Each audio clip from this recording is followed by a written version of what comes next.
Hey gals and guys, what's up? And as you know, the sauce is sugoi! Okay, so boom, in today's video I'll be discussing Mission Yozakura Family, Undead Unluck, and DanDaDan. So boom, I personally refer to these series as the romantic three, or the love triangle, because in all these three series there is a major focus on the love of romance and partnership.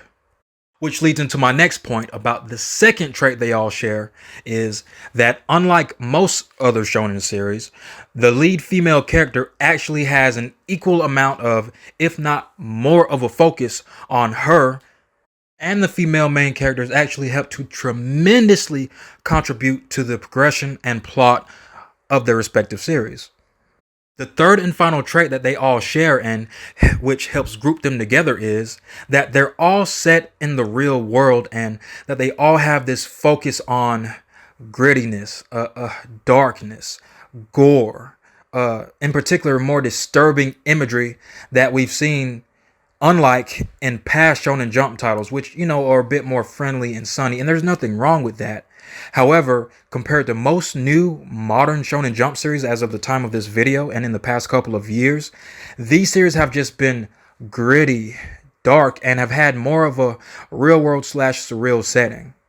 I would like to give an overview of each series presented for the illiterate, those who know of the series but just aren't interested, or for those who also love all these series mentioned but would like to still hear an in-depth analysis from somebody who loves them just as much. So, starting off with my personal favorite, in DanDaDan, we immediately see the concept of love and romance being introduced on the first few pages, but as we can see, the lead female character, Momo Oyase, is being borderline harassed by her so-called boyfriend into giving her money, and if she doesn't have any money, that's okay, she can still just bang him. Like, come on, who does that? Who says that to their girlfriend? Or in this case, the suitor-to-be. Momo Oyase gets furious and strikes him because, double standards, and we've seen that plenty of times throughout Shonen series of women beating up men, it's hilarious, but he strikes her back, and it's kind of hard to see. It's kind of awful to look at this domestic abuse. It's shocking, and this is on the first page. But again, that goes back into what I said before, that a lot of these new series are just very mature and bold, shocking at times, and DanDaDan is nothing but shock. But anyways, continuing.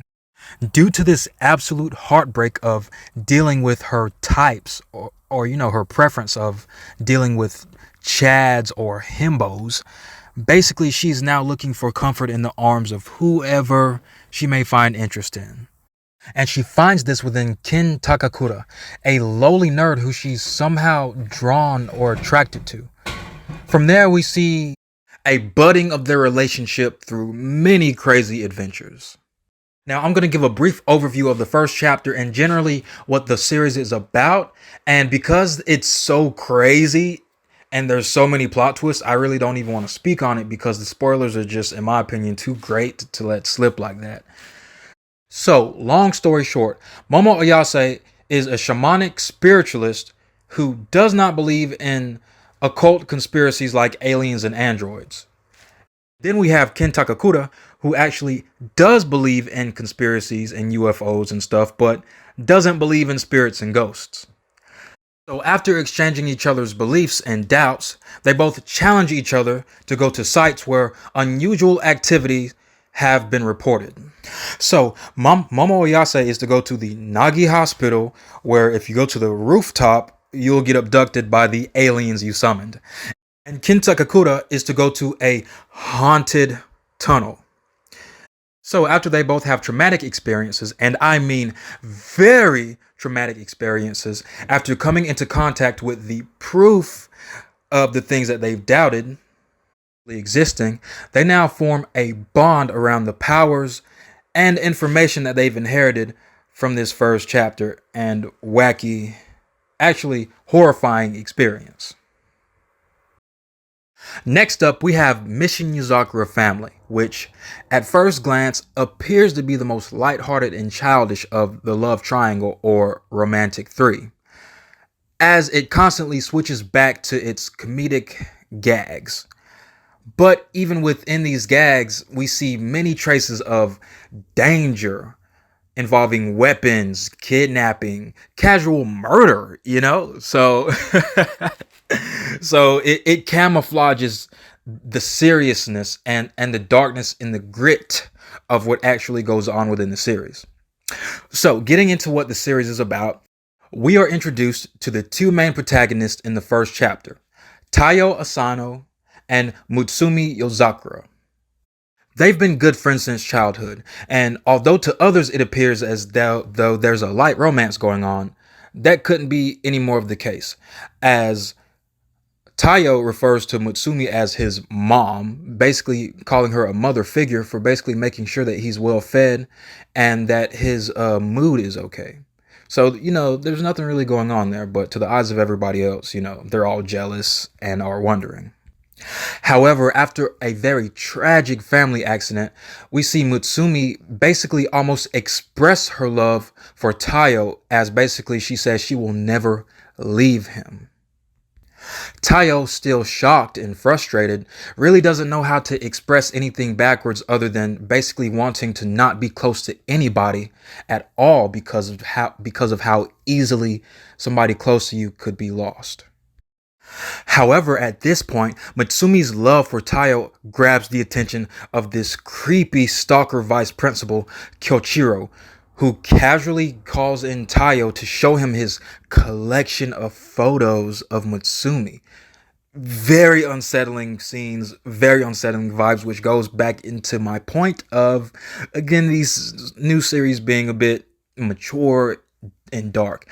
But anyways, so yes, Kyoichiro is showing Taiyo his photograph collection of Mutsumi, but then we notice that basically Kyoichiro has photos of Mutsumi when she was a baby.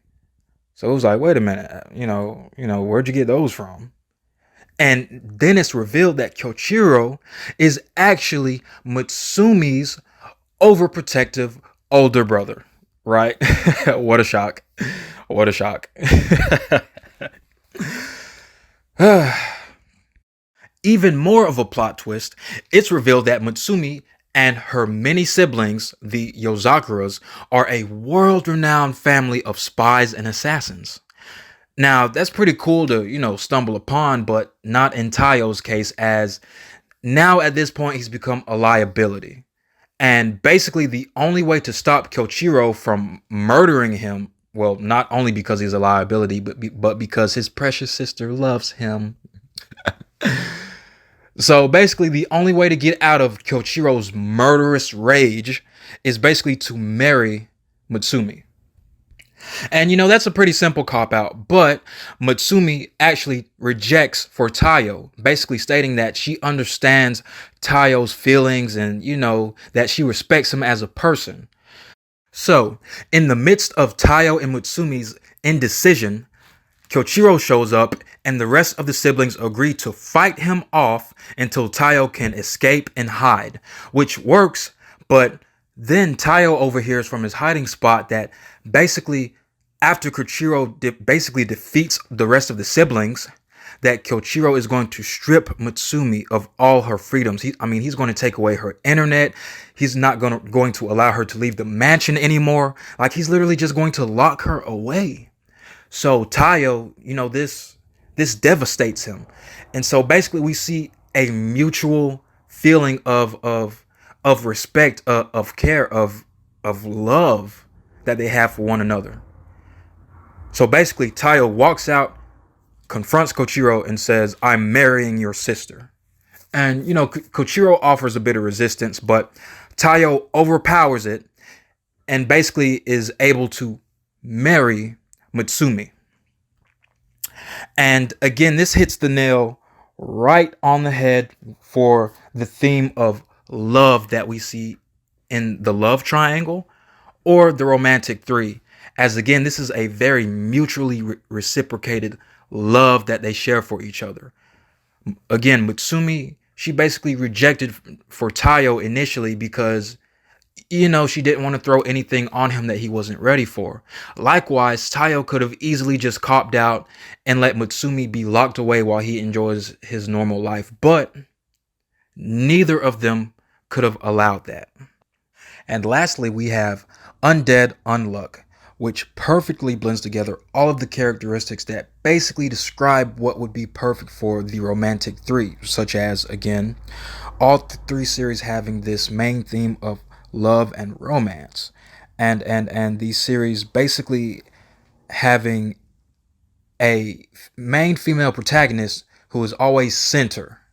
She's never the side, she's always center in the mix.